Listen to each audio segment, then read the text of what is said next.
I'm Erik. My blog is called Infinite Gamer. I've been playing games for as long as I can remember.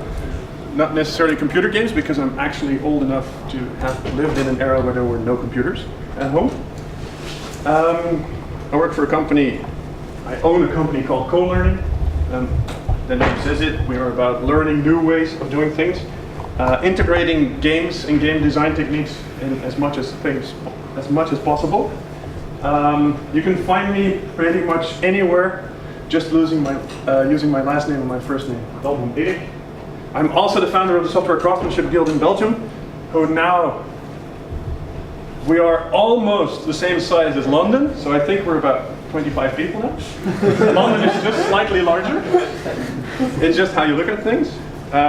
So you can find me on any network, and to ask me questions or to just say that you left this session. Because I tend to talk too much, I want to start by thanking people. You know, otherwise I'm going to forget about it. So, some people that I would like to thank is Erik, who actually helped me make some sense about CQRS. If you don't know the guy, start following him on GitHub and on Twitter, because he knows a lot more about CQRS than I do. This is why I said it's a baby step. It's a very low-level introduction to it. Sandro, basically because he's one of my software craftsmanship mentors. He has been for the last 3 years. And because he actually let me use some of his slides as well, so that's cool. Adi, because he's been my mentor for about 6 years. And he's also the guy that from time to time tells me to shut up when I'm talking too much. And Alistair, just because he's a really cool guy that I can't find right That's all. Thank you. So, and we had some quite interesting discussions over the last few months as well. I want to say a special thank you to Stefan. He's a friend of mine and a colleague of mine. We've been working on the code base together, and he's the one that suffered most of my CQRS adventure, because every single time I come back from a conference, I go like, why the hell do we do this? And then he has to explain again and again what the pros and cons and this and that. You look at it from a different angle. You have to look at this way, and this is okay. So he had a lot of patience with me, and he helped me through the practical side of most of the things. So it's an entry-level introduction. I already mentioned this morning. The idea was to have live coding. It's not going to be in here this time. We'll do it in the open space this afternoon. I already hung up a session at 3 to get started, because you need a lot of infrastructure, a lot of things set up before you can get started. And I'm not even sure if we can get it up and running in 40 minutes. So I have a couple of things prepared in C#. We'll see what happens. So where did it come from, CQRS? It all started from something else, which was Command and Query Separation. And this was on a method level. And we say, look, a method is either something that will change state, or something that will actually just give you state, but not two. So this is Bertrand Meyer. I like that. You know, it's single responsibility, boiling back to Adi's talk. I love single responsibility. I like things very simple. I'm a simple person. If one object does one thing really good, it's extremely easy to test that, and it's extremely easy to change that. And there's no problems about thinking why and what we need to change in this, because it only does one thing. So basically, this means that if you have a return type, you should not change state of your system. And if you change the state in your system, you should not have a return type. Very basic stuff. So again, give me another 45 seconds before you run out. So basically, CQRS is CQS, but split in objects, for the people that have some object-oriented design background. So that was it. Thank you for your time and energy. No? Damn. Thought you would like to have more. So basically what you will do is you will split these things. I'll come back with a couple of examples. But one of the things I like, I put it in there because otherwise I forget about it. I also put just underneath a couple of blog posts that inspired me for these specific slides. It's a discussion. I'm not saying that this is the only way or the best way or whatever, not even a good way. but this is my way. I prefer to have query objects over query services. So what you see in CQRS is that you work with, on one side, application services. For the people that were in Sandro's talk, you will see and hear a couple of things that are similar. And you have repositories, you have services that comprise all of the queries for a certain entity or for a certain group of entities. I don't like that. I feel it breaks single responsibility on an object level. And it makes it harder to change these things afterwards. It's easier to have concurrent work in the same service. That's just my opinion. So, what is CQRS all about? Because that sounds really nice, but how? What is it? So, your typical end-tier application looks a little bit like this. You know, you have your presentation layer, you have your input validation. You have some command queries, service calls, you know, the service level. You have some more business validation going on. You have probably have some business logic. If not, I want to see your system. Personal note, I did say this a year and a half ago with the system that we were building, which was basically a very simple registration website for co-learning. So we do some public events as well. We said, we don't really have business logic. Yeah? It's just a CRUD application. We said, we don't really have business logic. Yeah? It's just a CRUD application. I'll come back to that later. So probably the business logic resides in business objects. And then they actually have a data access layer where you do some reads and writes. And you have some sort procedures, DTOs that you use, your favorite nhibernate, hibernate, entity framework. Used to be a Microsoft fanboy, so I have to mention the entity framework.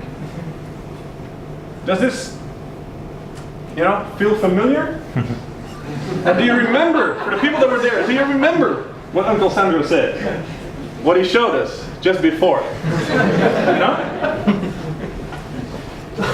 We have this concept of your controller, your delivery mechanism, your front end. Just a quick question. Who here calls himself a front end developer? All right, that's what I thought. Wouldn't it be nice to be in a world where we don't have to worry about less and CSS and whatever bullshit, and we have people that do that for us? You know? But we need a contract. We need some, not only the financial contract, we need a contract to make sure that what they are building somehow, you know, resembles what we are offering them. And this is where what Sandro said earlier, these actions come into play. A system is not about state. It's going to come back a couple of times. When you talk to a business owner, when you talk to people, business analysts, what they care about is behavior in your system. This is why it's an immensely good idea to actually look at what are the things that are going on, what are the actions that are happening in our system. But we still have, you know, different layers, and that makes a lot of sense. You know, we want to decouple. I'll come back to the amount of decoupling we want, because we had an interesting discussion 10 minutes ago, and we might continue a little bit in the session. But does it feel familiar to you, like the layer upon layer upon layer? I don't care if you do it in modules and in projects, or you do it in namespaces, but does this feel familiar? This end-tier application, this layered architecture. All right. What are some of the problems that you feel with this layered architecture?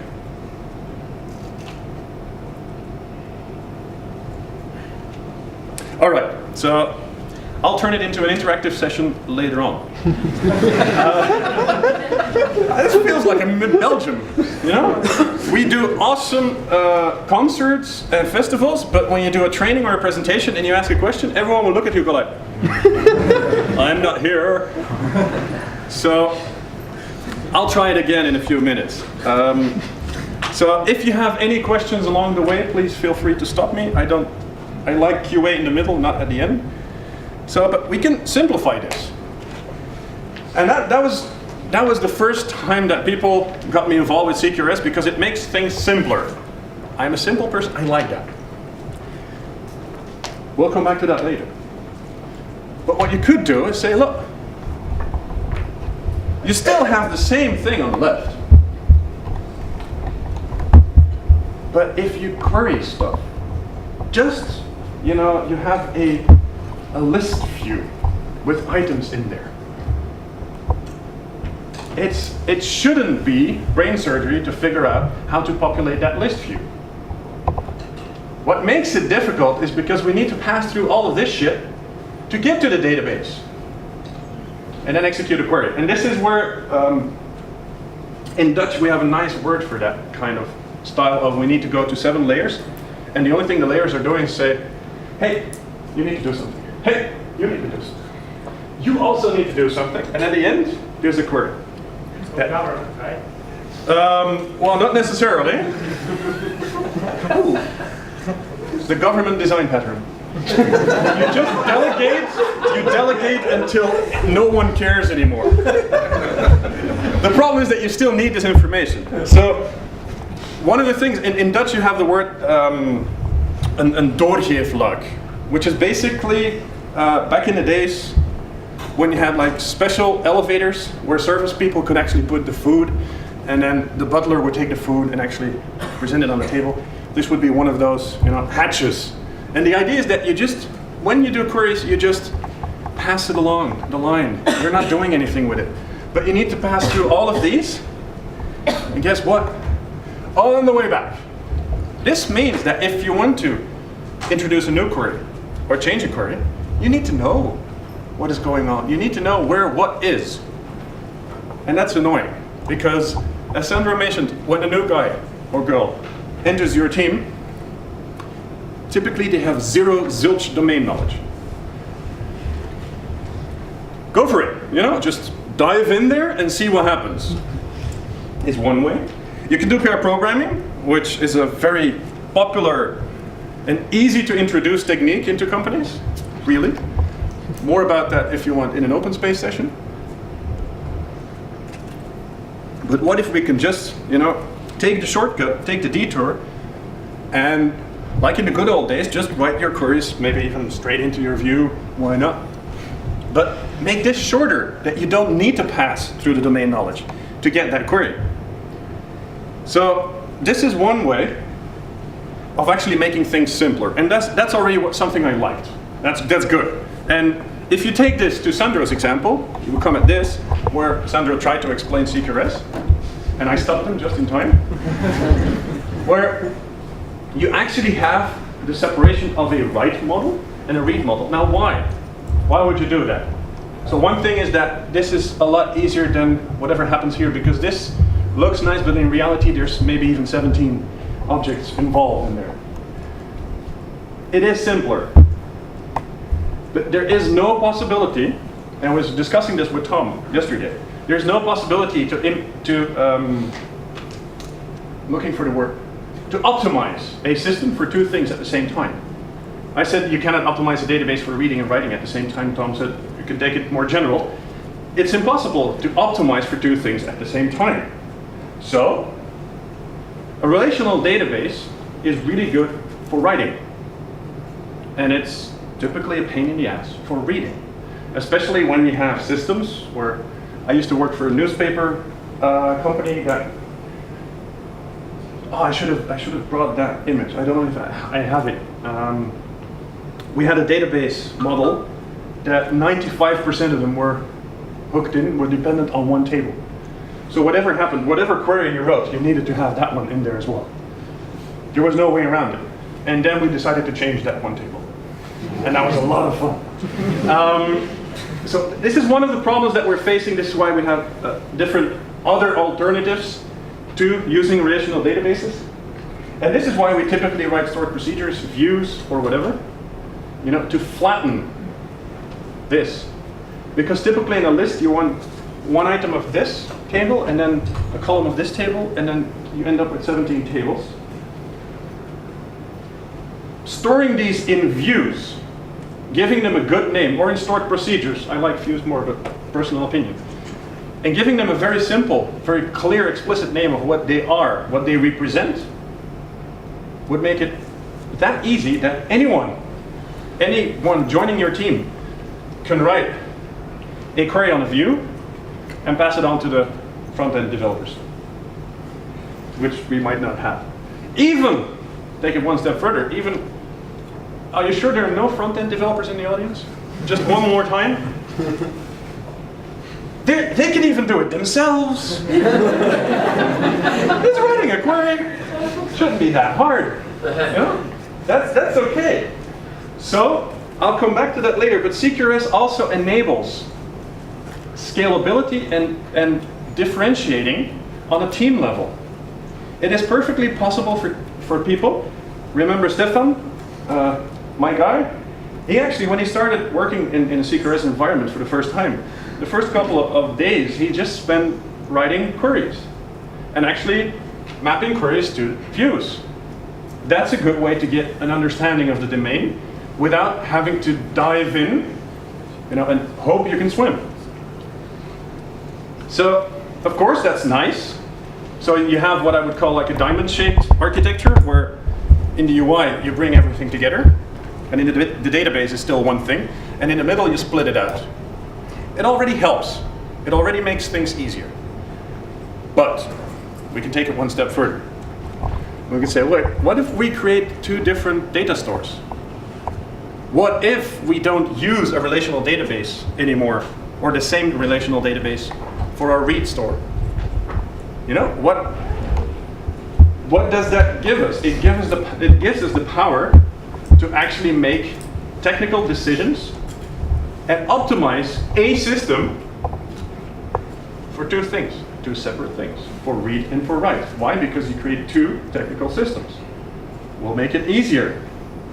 We can even take it one step further. Doesn't this also give you consistency problems? Yes, or absolutely. synchronization? Absolutely. I'll come back to that one. Because if you have two data sources, you need to keep them in sync. It depends on how you do it. Again, if you do it very explicitly, it's not that hard.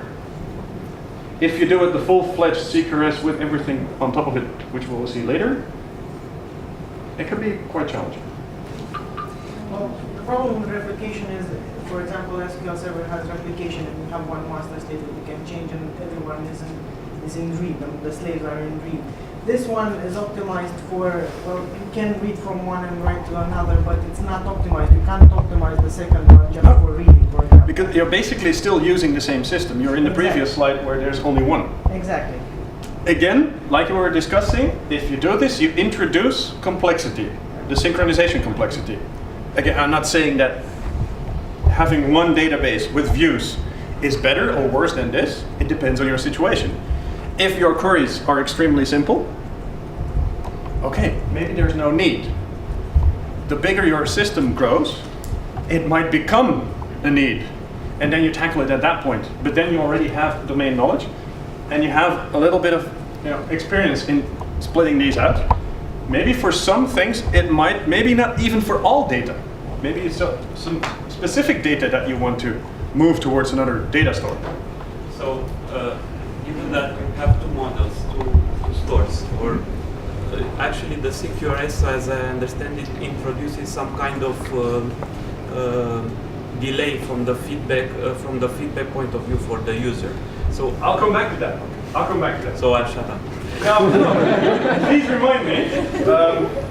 This is the problem when you take questions in the middle. Sometimes you have to say, just wait a minute, and I'll come back to you.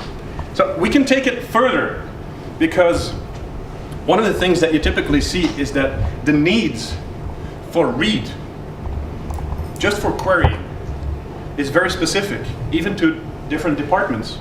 In the domain-driven, I don't want to do too much domain-driven design because I don't know a lot about it. I'm going to the domain-driven design exchange. I hope to learn a lot about that, and we'll see in the future.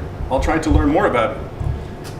But in your different contexts, you have different needs for reporting, for information. And instead of trying to build this ominous, we can deliver anything database, data store, you can build several, very specifically tailored to specific needs of the business context. Again, this multiplies the problems with synchronization. It's true. But when you exchange one complexity for the other, basically. So yes, this introduces the synchronization problems. Yeah, that was my question. But it does make your domain more visible. It does make it more explicit. And even when you have different read models, it can be different applications. Hell, one of these applications could be just a Ruby on Rails application even. There's nothing wrong with that for these kind of things. No one's following the DHH hype around the TDD is dead. You should follow this. You should follow this. It's really, really boring. So, a cool way to actually do this is by using domain events. It's a way.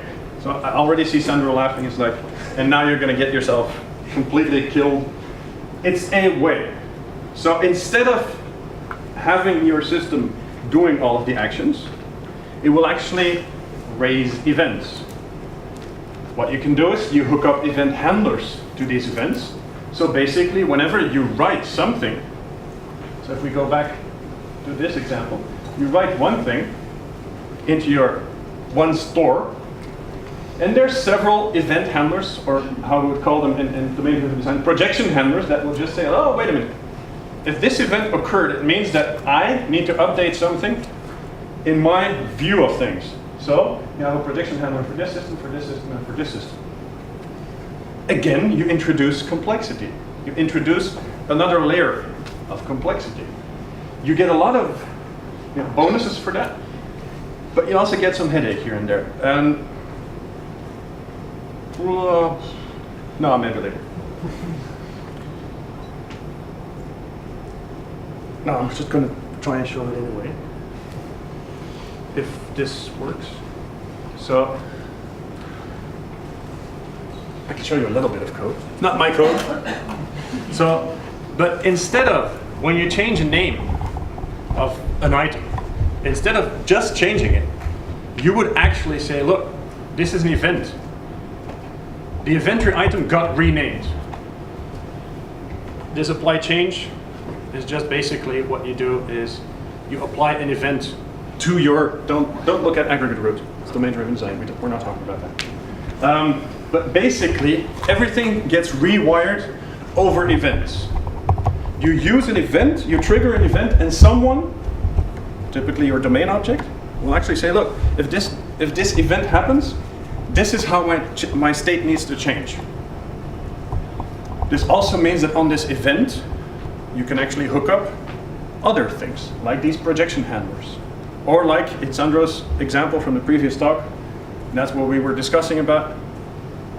If you want, when a certain event happened in your system, you want an email sent to a customer. That's what we would call a policy handler. You hook it up. You don't have to open up any existing code. And this is something I liked. It's open-close for me in a way. It's an implementation of open-close. You don't have to change any existing code. I fell into the trap of when we had a system that wasn't doing that. You add this, and by adding this, you screw up the entire registration mechanism because you made one small mistake. Yeah, mistakes happen. If you're here to learn how to not make mistakes anymore, I don't think we're going to deliver on that. So, but this is typically a problem. The more you open up existing code, the more danger you have to introducing problems in your system. So why not, add it next to it? It is, like Sandra called it, the ultimate form of decoupling. At a cost. Again, at a cost. Because handling events will make certain things less explicit in your system. Either you have something that controls a repository where you hook up events and event handlers, or the way we try to do it, you hook up your IOC container. That means that a part of your explicitness in your code is gone. And nothing is more explicit in your code than saying, first do this, then send the email. But you're coupling it. If you do this through events, you're decoupling that. but you're losing this explicitness. It's, again, a trade-off. So, let's see if I can get back to the presentation. That's an interesting view on things. A Mac always works. That's what they told me. Aha! So, we can take it one level higher. And this is where typically, when you talk to CQRS guys, they go like, and this is the only way. This is where this is CQRS. And all what I was explaining is not. I think it's bullshit. And the slides, the pictures I used were, it was a blog post I read by Rob Ashton last year, when I was also figuring out, like, look, aren't there simpler ways to do CQRS than to do everything? And there are, because basically it is breaking your system into a write site and a read site. And how you do it is an implementation detail and a choice. What is very important on this, and this is why I used some of the slides from Sandro, is we're focusing on the behavior. And the more we go towards events, the more we focus on behavior. What happened? Which commands resulted in what kind of events? So you fire off a command into a service. That's good. That's an action. And the domain will say, look, if this action happens, this is what happened to the domain. These are the steps in order that happened because of this action, because of this command. We're not talking about which state your domain is in. We're talking about what is the behavior, what happened, what are the actions that we went through. So this is something that Adi and I have been talking about the last 3 years, focusing in code retreats, is that state is just sometimes a necessity, but most of the time it's just a pain in the ass. And the business is more interested in what the behavior of a system is than in what the actual state is. It's a side product. While I think I can speak for all of us, if not, let me know, we were all trained and educated the other way around. Because the first thing you need to do when you design an application is you design the data structures. You know? Once you have the data model set up, you're good to go. The problem is that we are facing this every single time, again and again, is that we don't know what the behavior of the system is. We don't know exactly how to implement it perfectly, but the business, just so you know, don't tell them, they don't know either. They need to discover this, just the way we need to discover how we build things. They need to discover what it is they want us to build and what would make sense. This is one of the reasons, and now probably Tom is going to go like, whoop. This is one of the reasons why I believe this is a good idea for startups, for lean startups. Because lean startup is about measuring, it's about figuring out what your system is supposed to do. You have this idea, this crazy idea that you want to validate. How do you validate it? By getting information, by getting feedback, by seeing how users are using your application, by seeing which of the behavior gets people into trouble, for instance. So it's almost time for lunch, but I'm going to hit you with the full CQRS, everything on it. And that's this one. I'm going to step back for a minute and let you, have a look at this.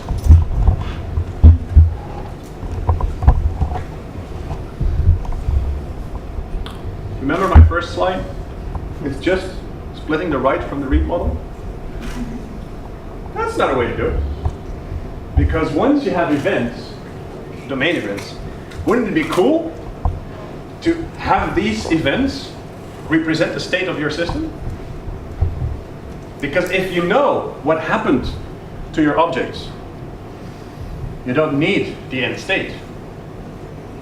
Because you know what they've been through. You know the journey, not the user journey, but the object journey. You know this. Because you persisted this in an event store. And it's write, it's not only write only, it's insert only. Because there's no way an event can change because it already happened. It's too late to change it, it happened. There might be another event that happened afterwards that changed the state of an object. But it's just, inserting. Ah, that's easy. Those are simple things. So basically what you have here, so this is the easy part. That's for the front-end developers. And here's the hard part for the real business developers, where your commands somehow end up in a command bus, or not. That command bus somehow, with us through IOC, figures out who handles this command. I think this would be very similar to the action that Sandra had in this talk. Then you go talk to domain. The domain has several aggregates. Don't worry about, again, this is where domain-driven design and CQRS blend together. And it's excruciatingly hard to find an example online without aggregate roots and without this domain-driven design concept in there. You end up with a repository which will actually save events, which will also maybe push events to the outside, to another domain service, for instance, or to other services outside, infrastructure or even that. My favorite, your events get queued up, they get handled, they get denormalized, and into your read store. Now, a couple of myths, and So basically, yes. I have a question. How do you handle the transactional logic? You publish the events after the transaction is committed? Yes. Again, I'm not an expert in this, I have to admit. One way to do it is to work actually in unit of work style, domain-driven design again, unit of work. The problem with that is your typical CQRS is eventually consistent, but not immediate. So it's an asynchronous system, which means if you introduce an actual queue with an actual asynchronous handling, you need to, in your infrastructure, handle this somehow. How do you know if let's say a commit failed, something happened, it's harder, right? Yeah, of course. It is possible if you say we need immediate consistency, we need a flow. We shouldn't send out an email confirming that you registered for an event if we weren't able to somehow save your registration. This is one of the reasons why in our code base we don't have this, because I'm extremely scared of asynchronous systems. I admit that, because I don't have a lot of experience in those. And I know that in the project that Stefan is working on, they have this, and they have a lot of infrastructure with rollbacks and everything in the queue, in the bus system. I don't need that in my system. Some people would even disagree that I need CQRS in my system, but okay. So basically, the event store is like a history, and all the rights go there, and then. But only the rights of the event, not the state of the domain. That's performed by the queue. Maybe not. The only thing is your read store. Do you need your domain state, or do you just need your read store? Again, those are two possibilities. It is possible to save the end state. Typically what you do is you do this in systems that where replaying the events on an object would take too much time. Then you also save the end state. When it's something that takes like this, you wouldn't save the end state. You would just replay the events every single time you got this domain object. You just use the initial state and the events. And then you replay the events. So there are a lot of, in my opinion, misconceptions about CQRS. And I got a few from a blog post as well, which is also in there. And CQRS is not domain-driven design. You can do domain-driven design without CQRS. You can do CQRS without domain-driven design. I think it's harder that way around because every single bastard out there is using aggregates and roots and whatever, and this and that. But okay. But it is not the same thing and not necessarily coupled. CQRS is not event sourcing, so the concept that you only save your events to an event store and not the actual state, only read your read model, so you don't have a persistent write model, like we know it, only the events. You can do CQRS without it. Not necessary. It's, again, do you want to drive a Ford, a Mazda, a Porsche, a Ferrari, or a Tesla? There you go. I knew it was coming, so that's your choice. Again, it depends on your system. One thing that our talk triggered is don't go selling event sourcing to your business, please. That's one thing I ask of you. Because if they don't need it, we shouldn't build it. If they don't care about the journey of an object, what happens, you shouldn't. And it's not because it's what the cool kids do that we need to do it. CQRS can have an immediate consistent read store. It doesn't need to go into an asynchronous system. It's a choice. I'm trying to figure this one out. It's more explicitness, more directness. But as you can see with the slides, I didn't get there. But maybe this afternoon we can get further on that. It doesn't force you to use a bus. Again, you can directly handle your events. You don't need to put extra infrastructure in between. It's a choice. There are reasons to do that, and there's added complexity when you do that. So why is this a good idea? In my opinion, it makes your domain model simpler because you decouple your read from your write, which basically means everything that involves reading, searching. You ever tried a full text search on a real business domain? It's an interesting one to do. So you split those. Single responsibility, this, one of my favorite principles. Also the scalability, not just on a technical level, because you can basically, typically in a web environment, your write is something that happens 1 out of 1,000 times, and the 999 other times it's reading. Again, you can scale your reading, your read model, your entire read branch separately from your write model. But also, as I mentioned, the front-end developers on a team level. On a front-end developers, most of them can learn Ruby on Rails. Not that difficult. Otherwise, they can send an email to DHH. You can't test. You can't test because it's dead. Yeah. You don't do TDD because that's dead, definitely. But front-enders don't do TDD anyway. Why would you TDD JavaScript? I mean, there's no logic in there, right? And it's simple and easy to read for everyone. So what is cool is this concept of not saving your end state, but being able to actually rebuild the application state from scratch. And this is something that got me triggered, but I haven't gotten there yet. To be able to just go like SQL Server, delete production database, replay everything, and it works. I'll let you know when I get there. Again, if you have a database of a couple of gigs, it might take a couple of seconds. One addition there. Yes? It's also nice to have a history. If you have like some law that requires you to have some transaction law. Oh, sorry. But it's true. Thanks. I've worked for government quite some years, and they need audit logs on every single thing. So we built 2 data models. The original one and then the logging one. That was extremely useful. With this, you get that almost for free.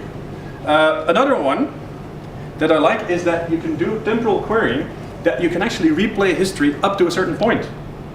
What was the state of the system then? And think about one of the things. No, I'm gonna stop with that. So it does require some work up front, a lot more than I thought. I'm still getting used to all of these, and every single person who has an example out there, it's not a framework. Everyone, it's just a library. So. But don't underestimate this. This is why I call it in baby steps.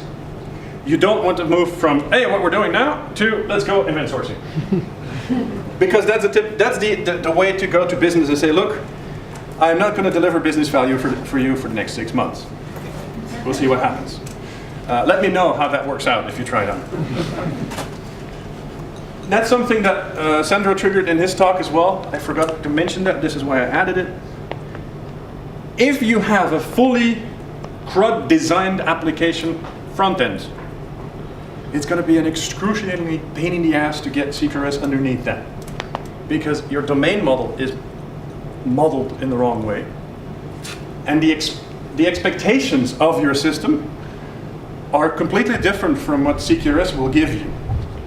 So we will have to move towards a more task-based UI. So since there are no front-end developers, I'm not going to go too deep into that.